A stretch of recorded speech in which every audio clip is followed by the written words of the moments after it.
మెదక్ జిల్లా చినశంకరంపేట మండలం మల్లుపల్లి గ్రామంలో విషాద ఘటన చోటు చేసుకుంది. కొండబోయిన నాగరాజు తన భార్య లావణ్య, కుమార్తె హారికతో కలిసి ఇంట్లో నిద్రిస్తున్న సమయంలో ఓ పాము గుడిసెలోకి ప్రవేశించి తల్లి, కూతుర్లను కాటేసింది.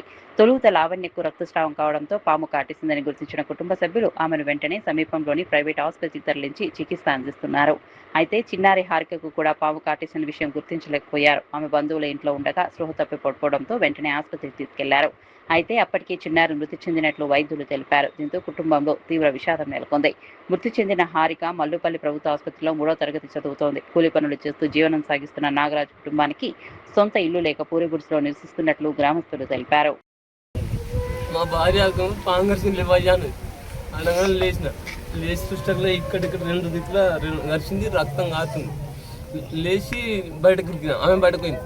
వచ్చి సడల్న పూరలను మెల్లదీసేపు ఈమె ఉండి చిరొక్కది ఇక్కడ ఇట్లా గుంజి ఎవరైనా పాంగరిచింది అంటకల్లా ఈమె అమ్మ పాంగరిచిందా అని ఒక్కసారి దగడితిని బయటకు వచ్చింది. ఉరికింది, ఈమె బయటకు ఉరికింది. ఈమె వాళ్ళమ్మ ఇద్దరు పోయి పక్కన తిరిగి దొరకొచ్చాక పాము మీద ఫోన్ పట్టుకుని చూసినాక పాము ఉన్నది, ఇంతటి ఉంది ఈయన ఉన్నది పాము అని. అట్లనే ఆయన వచ్చా, ఈయన మా కాక వచ్చాక అట్లా ఉంది. మా కాక వచ్చినాక అందరం కలిసి చంపి దాకనకు దాకనగా దొరకరు, మేము దాకన దొరుకుతాం. ఈమె అభ్యర్థిస్తాను అవ్వ రారా అంటే డాడీ నాకు రాను, నాకు మమ్మీ చూస్తే భయం అవుతుంది అన్నది. అంటే మరి ఏడుంటారు అంటే పెద్ద బాబులు ఇక్కడ అక్కడ దగ్గర అనుకుంటాను నేను.